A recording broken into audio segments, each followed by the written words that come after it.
Pemimpin yang dihormati pengikutnya. Bapak Ibu dan Saudara yang terkasih dalam nama Tuhan, setiap orang adalah dilahirkan sebagai pemimpin. Paling tidak dia adalah menjadi pemimpin bagi dirinya sendiri.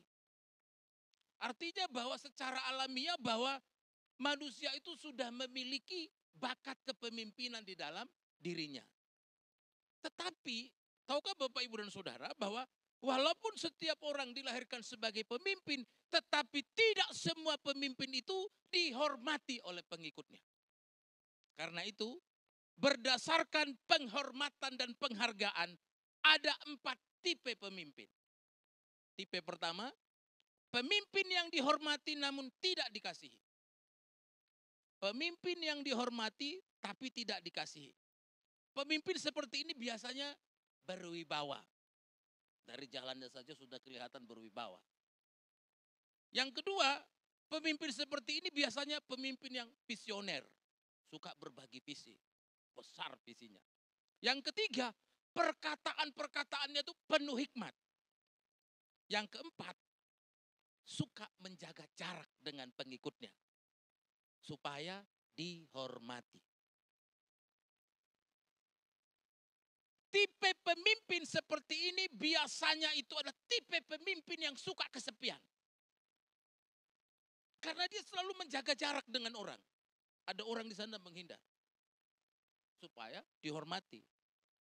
Tapi tidak dikasihi. Tipe pemimpin yang kedua yaitu pemimpin yang dikasihi namun kurang dihormati.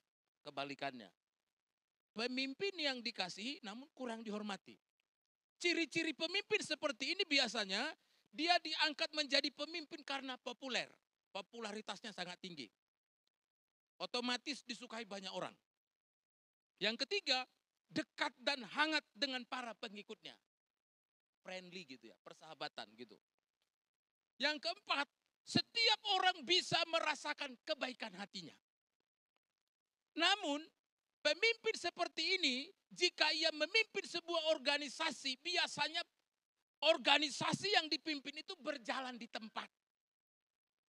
Karena pemimpin ini lebih menekankan kebersamaan atau keseimbangan daripada pencapaian. Jadi pemimpin model seperti ini hanya menekankan kebersamaan tapi tidak berorientasi kepada target. Tipe pemimpin yang ketiga berdasarkan penghormatan dan penghargaan. Yang ketiga itu adalah pemimpin yang tidak dihormati dan tidak dihargai. Kalau sudah tidak dihormati, tidak dihargai, berarti dari sisi kualitas tidak layak. Dari sisi kemampuan tidak layak. Tapi diangkat menjadi pemimpin bisa saja karena warisan. Atau karena keterpaksaan. Tidak ada pemimpin lain. Jadi diangkatlah pemimpin terjelek dari yang paling jelek. Jadi pemimpin yang paling jelek dari yang paling jelek. Itu tipe yang ketiga. Yang keempat, tipe keempat berdasarkan penghormatan dan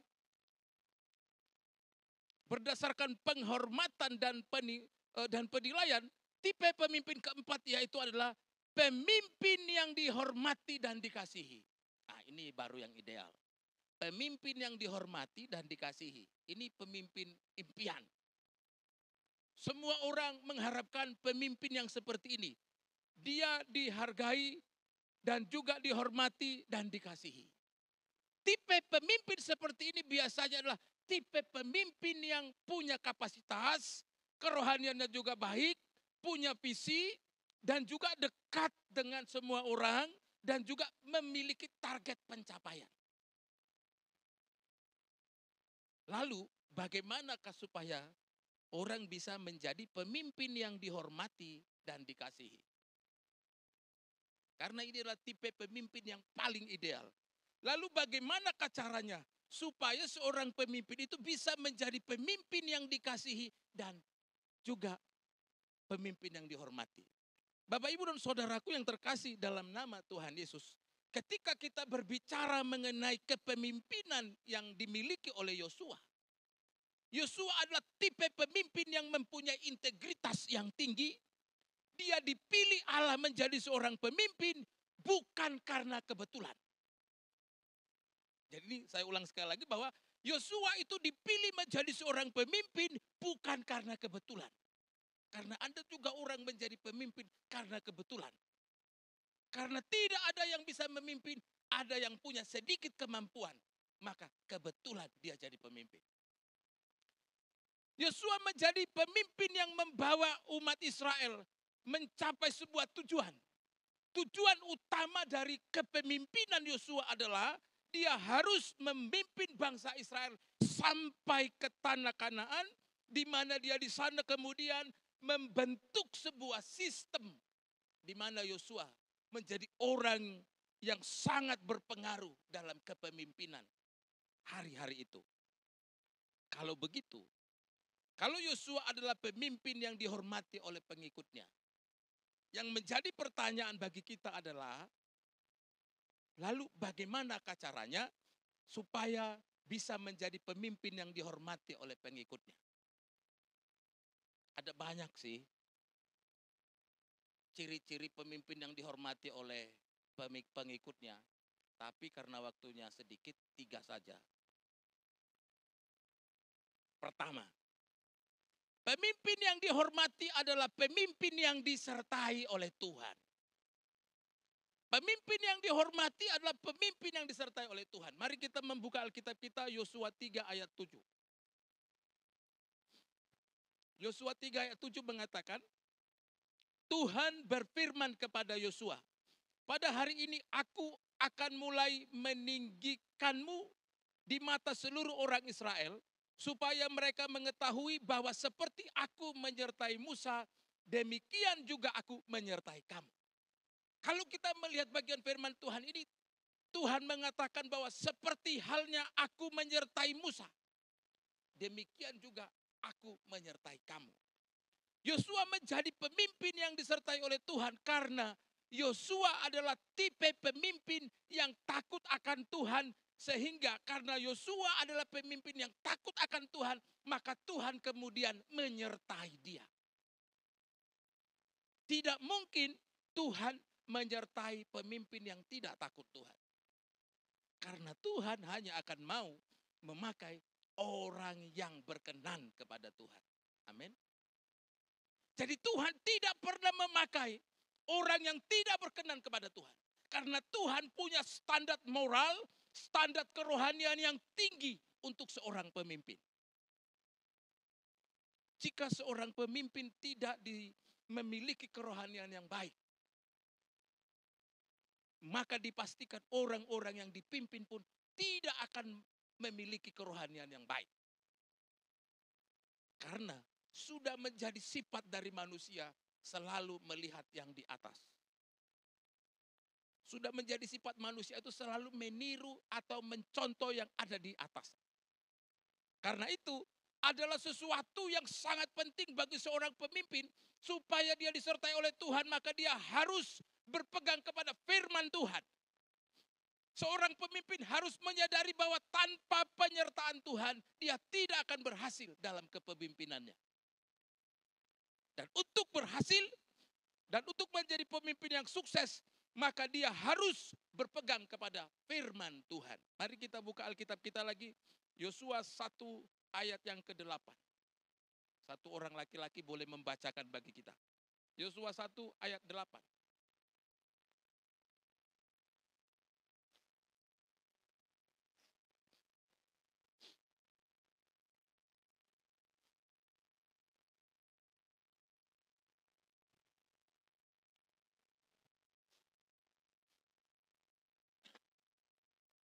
Jangan engkau lupa memperkatakan kitab Taurat ini.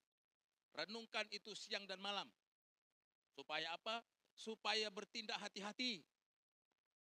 Dikatakan juga supaya perjalananmu berhasil dan engkau beruntung. Jadi kalau kita melihat bagian firman Tuhan ini adalah sebuah pesan Tuhan yang selalu diingat oleh Yosua dalam hidupnya.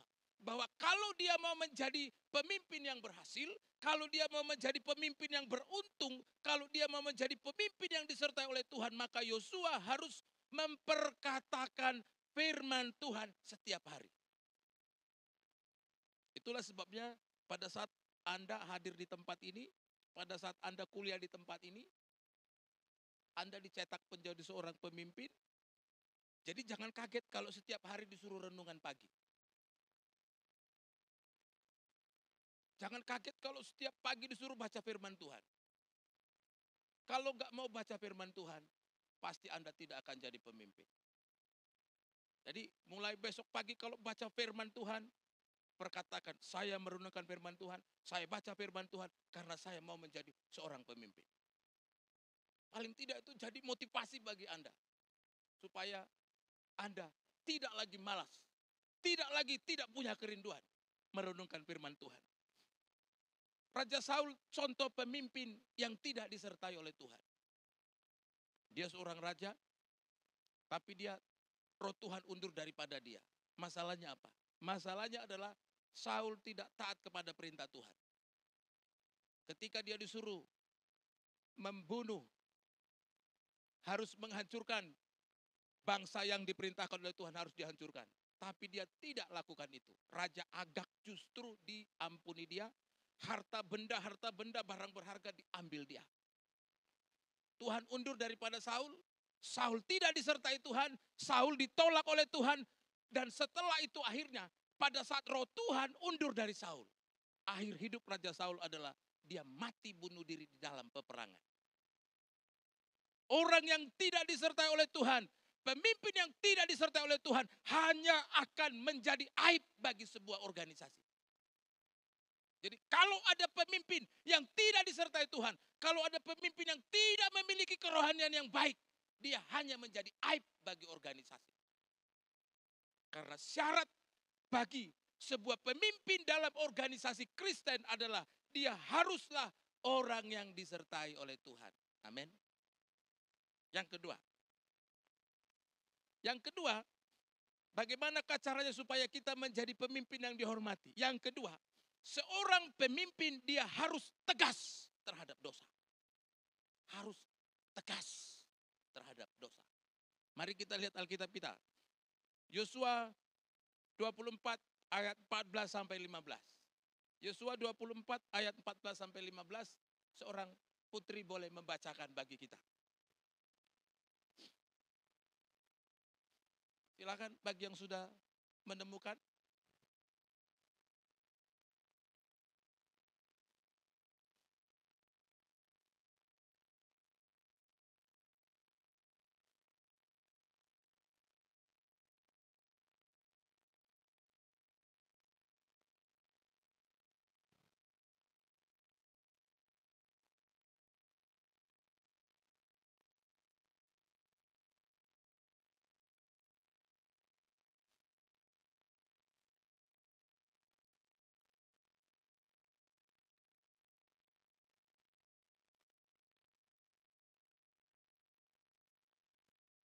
Amin. Kalau kita melihat bagian firman Tuhan ini, kita bisa melihat atau mendeteksi paling tidak pada saat Yosua menjadi pemimpin, ada satu masalah yang dihadapi oleh bangsa Israel saat itu. Masalah itu adalah bahwa bangsa Israel ini sangat cepat sekali beralih menyembah ilah-ilah lain.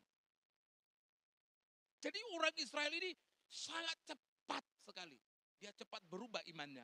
Dan mereka itu suka menyembah kepada dewa matahari atau dewa bulan.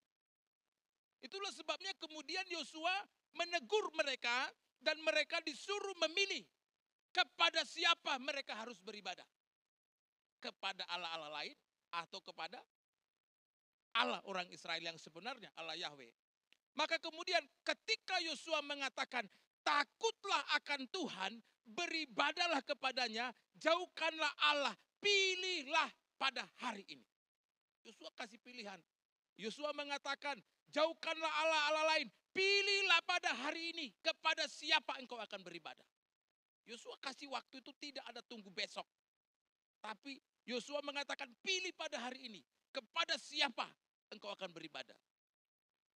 Ini adalah bukti ketegasan daripada Yosua terhadap dosa.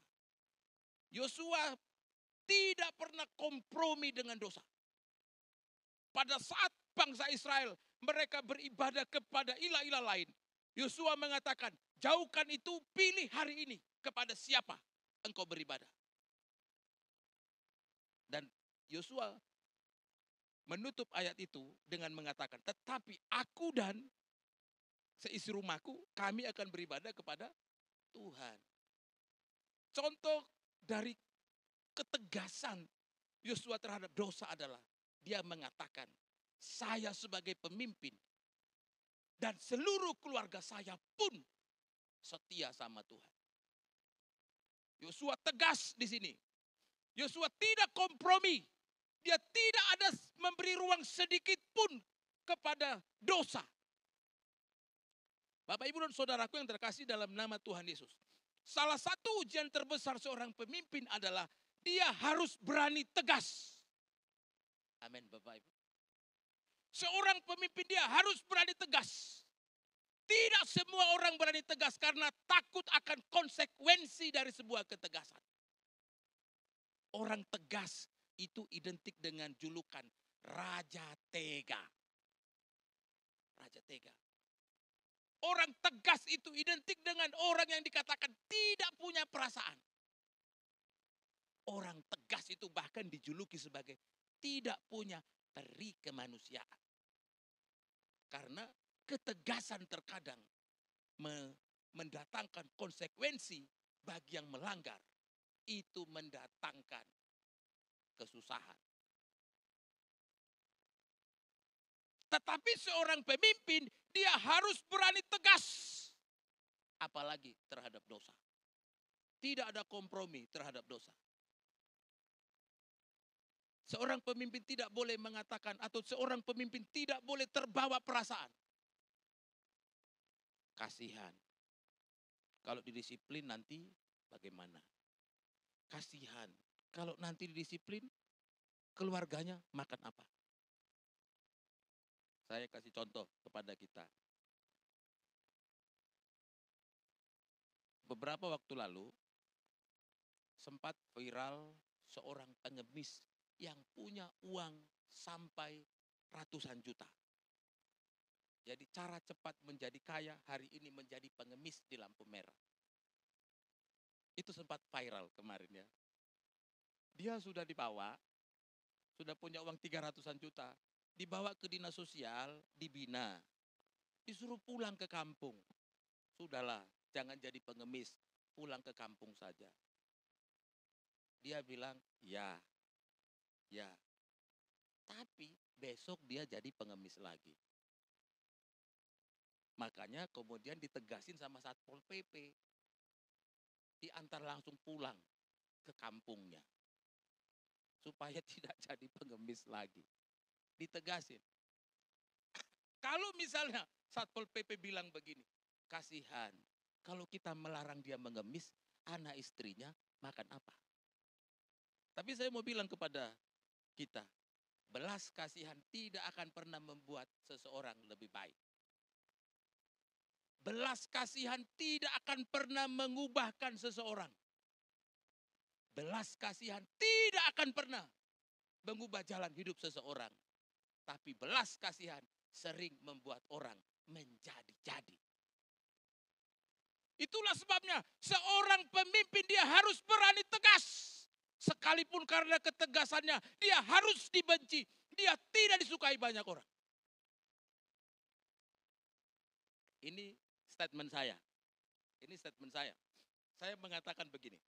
Lebih baik kita dibenci orang karena mengingatkan orang akan dosanya, daripada kita dipuji orang karena mendukung orang lain berbuat dosa. Amin. Lebih baik kita dibenci orang karena kita mengingatkan orang itu dari dosanya, daripada kita dipuji orang karena kita mendukung dia berbuat dosa. Itulah semangat orang Injili. Dia harus rela dibenci karena mengingatkan orang akan dosanya. Dan dia tidak akan mau dipuji karena dia melindungi orang yang berdosa. Itu semangat orang Injili. Ada banyak pemimpin yang tidak berani tegas terhadap dosa. Karena takut tegas, maka memilih jalan yang dianggap aman. Yaitu tebar pesona atau cari muka. Saya pernah mengatakan orang yang cari muka hanya orang yang tidak punya muka. Kalau sudah punya muka kenapa dicari? Pemimpin harus berani tegas, sekalipun dia tidak disukai. Tetapi pemimpin yang tegas adalah pemimpin yang dipastikan akan menjaga marwah atau kehormatan dari instansi atau organisasi yang dipimpin. Tetapi ketidaktegasan hanya akan membuat sesuatu yang tidak baik berkembang di sebuah organisasi. Karena itu, menjadi pemimpin supaya dihormati, dia harus berani tegas. Apalagi terhadap dosa. Tidak ada kompromi dengan dosa. Itu yang kedua. Yang ketiga, ciri yang ketiga, bagaimana supaya menjadi pemimpin yang dihormati. Yang ketiga, pemimpin yang dihormati dia tidak mementingkan dirinya sendiri.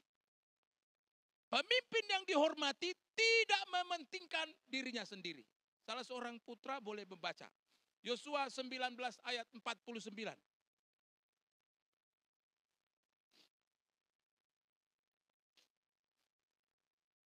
Yosua 19 ayat 49, satu orang putra boleh membacakan.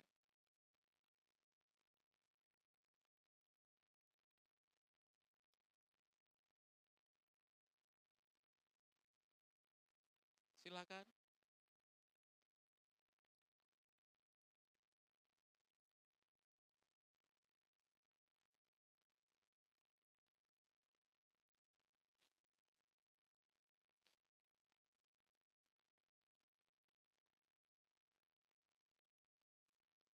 Amin. Kalau kita melihat Yosua 19 ayat 49 ini, dikatakan bahwa orang-orang Israel itu kemudian membagi-bagikan negeri yang menjadi milik pusaka mereka. Orang Israel ini sesudah mereka menduduki tanah Kanaan, mereka ini membagi-bagikan tanah Kanaan ini kepada orang-orang Israel yang sampai di sana. Tapi ada yang menarik di situ adalah, justru Yosua baru diberikan milik pusakanya sesudah semua orang Israel itu memilih terlebih dahulu. Jadi Yosua itu justru memilih atau diberikan milik pusakanya sesudah semua orang Israel itu memilih. Kalaulah kita boleh disuruh memilih, kita mau memilih yang pertama atau yang terakhir? Pasti orang pilih yang pertama. Orang tidak akan mau disuruh memilih yang terakhir. Karena apa? Karena pilihan terakhir itu dianggap sebagai sisa-sisa. Pilihan terakhir itu dianggap sebagai sisa-sisa. Cara Yosua memimpin pembagian tanah memperlihatkan bahwa ia memang patut menjadi seorang pemimpin. Dia menyelesaikan dulu pembagian tanah untuk seluruh bangsa Israel, kemudian dia meminta apa yang menjadi bagiannya. Walaupun Yosua sebagai pemimpin yang tertinggi waktu itu. Andai misalnya Yosua berkata kepada orang Israel saat itu, saya sudah membawa kalian masuk ke tanah Kanaan. Dan kita sudah tiba di tanah Kanaan. Bagaimana kalau saya memilih tanah pusaka? Saya memilih yang pertama. Saya pikir orang Israel itu tidak akan keberatan. Karena mereka sangat menghormati Yosua. Karena mereka tahu perjuangan Yosua. Pasti seluruh orang Israel setuju kalau Yosua memilih duluan. Tapi justru Yosua tidak melakukan itu. Dia membagi-bagikan dulu tanah itu. Membiarkan orang-orang Israel mengambil milik pusakanya. Dan dia terakhir mengambil bagiannya. Yang menjadi pertanyaannya bagi kita adalah, apakah Yosua tidak takut kalau dia memilih yang terakhir bahwa tanah yang dipilih dia itu atau tanah yang menjadi bagiannya itu adalah tanah yang tidak mendatangkan kesuburan? Apakah Yosua tidak takut bahwa tanah yang menjadi bagiannya, yang dipilih yang terakhir itu adalah tanah yang tidak baik? Apakah Yosua tidak memiliki ketakutan akan hal itu? Sekali-kali Yosua tidak takut akan hal itu. Ada dua alasan kenapa Yosua tidak takut. Yang pertama, Tuhan sudah berkata bahwa tanah itu adalah tanah yang melimpah dengan madu dan susu. Kalau dikatakan tanah Kanaan itu adalah tanah yang melimpah dengan madu dan susu, maka semua tanah Kanaan itu adalah tanah yang melimpah madu dengan susu. Yang kedua, kenapa Yosua tidak perlu takut? Karena Yosua sadar bahwa berkat itu bukan ditentukan oleh jabatan, berkat itu tidak ditentukan oleh tempat, tapi berkat itu ditentukan oleh Tuhan. Amin. Berkat itu tidak ditentukan oleh jabatan, berkat itu tidak ditentukan oleh tempat, tapi berkat itu ditentukan oleh Tuhan.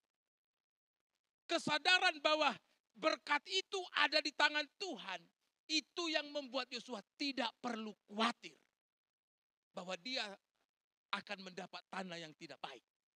Karena Yosua sadar kalau berkat itu datang dari Tuhan, maka berkat itu di mana saja pun pasti akan diberkati Tuhan. Amin. Hari Sabtu kemarin saya dan istri itu berangkat ke Madiun. Karena ada lamaran. Mengantar orang melamar. Jadi kami hari Sabtu kemarin mengantar orang lamaran.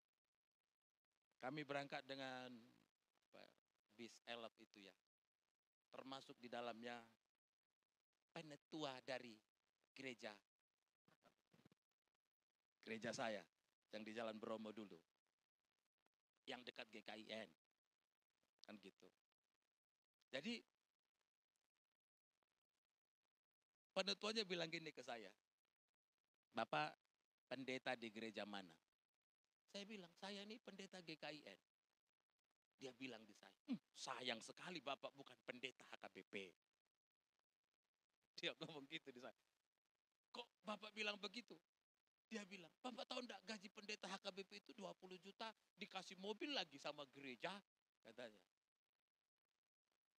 Mungkin dia prihatin lihat saya. Mungkin dia prihatin lihat saya. Karena saya pergi lamaran itu pakai kaos warna merah, terus pakai sendal jepit. Lah sementara dia pakai sepatu, pakai batik. Lalu dia pikir, ini pendeta GKI ini orang susah ini.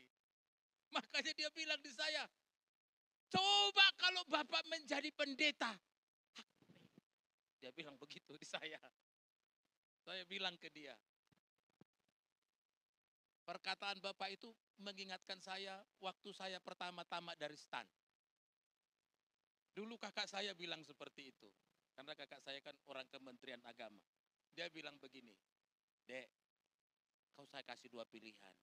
Yang pertama, kau kuliah lagi di STT Siantar 1 tahun, nanti kau jadi pendeta HKBP. Yang kedua, kau ikut tes pegawai negeri di Kementerian Agama. Itu kata kakak saya. Tapi saya bilang sama kakak saya, Kak, kami itu dilatih di sekolah tinggi Alkitab Nusantara itu jadi penginjil.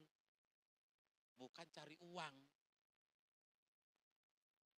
Betul ya Pak Salmon? Tapi saya ingat itu Pak Frans dulu yang mendoktrin saya. Kita di sini, dipanggil di sini bukan cari uang. Tapi kita mau menjalankan amanat agung. Makanya pikiran saya itu sudah dicuci. Makanya saya tambah dari STAN, tidak terpikir saya mau jadi pendeta HKBP atau kerja di Kementerian Agama. Teman-teman saya, ketemu saya, mereka bilang di saya. Karena saya sebelum kuliah di STAN, kan saya kuliah di sekuler juga. Teman-teman saya bilang begini, Gi, andai kamu tetap bersama-sama dengan kami, pasti golongan kamu sudah tinggi. Ini Sintua HKBP bilang gitu di saya. Coba kalau Bapak jadi pendeta HKBP, gaji 20 juta, dikasih mobil, dikontrakkan rumah. Saya bilang, Pak, untuk saya punya mobil, tidak perlu gereja yang beli. Saya mampu beli sendiri. Untuk bisa punya rumah, saya tidak perlu gereja yang membelikan. Saya mampu beli sendiri. Bapak itu diam. Dia lupa bahwa orang Injili itu punya semangat doa yang tidak dimiliki oleh gereja-gereja lain. Lalu yang menjadi pertanyaannya bagi teman-teman adalah, ada banyak orang yang berkata seperti ini. Ketika saya nanti tamat dari tempat ini, saya mau ditempatkan di lahan yang basah. Di lahan atau di tempat yang banyak uang. Saya mau melayani di gereja besar. Saya mau melayani di sinode besar. Saya mau melayani di yayasan yang besar. Saya mau melayani di sekolah yang besar. Silahkan Anda melayani di sana. Tapi kalau Anda punya motivasi melayani di tempat-tempat seperti itu karena uang, kalau Anda mau melayani karena uang, itu berarti Anda sedang mementingkan kepentingan diri Anda sendiri. Tapi percayalah, jika kita melayani Tuhan dengan sungguh-sungguh, semuanya akan ditambahkan kepada kita. Amin. Saya selalu ingat bagian firman Tuhan. Matius 6 ayat 33. Tetapi carilah dahulu kerajaan Allah dan kebenarannya. Maka semuanya akan ditambahkan kepadamu. Amin. Ditambahkan kesehatan, ditambahkan berkat, dan lain-lain. Kuncinya satu. Jadilah pemimpin yang tidak mementingkan diri sendiri. Yang kedua, jadilah pemimpin yang memiliki ketegasan terhadap dosa. Dan yang ketiga, jadilah pemimpin yang disertai oleh Tuhan. Tuhan Yesus memberkati. Kita berdoa. Bapa dalam sorga, terima kasih, kami bersyukur buat firman Tuhan hari ini yang boleh mengingatkan kami bahwa kami punya panggilan menjadi pemimpin. Dan kami tidak mau menjadi sembarang pemimpin, Bapak. Kami tidak mau menjadi pemimpin asal-asalan. Tapi kami mau menjadi pemimpin yang dihormati. Dan kami tahu, untuk itu kami harus tegas terhadap dosa. Untuk itu kami harus disertai oleh Tuhan. Dan untuk itu kami tidak mementingkan kepentingan diri sendiri. Tetapi mengutamakan Tuhan dalam segala hal. Materaikan firman-Mu dalam hidup kami di dalam nama-Mu Tuhan Yesus Kristus. Kami sudah berdoa, haleluya.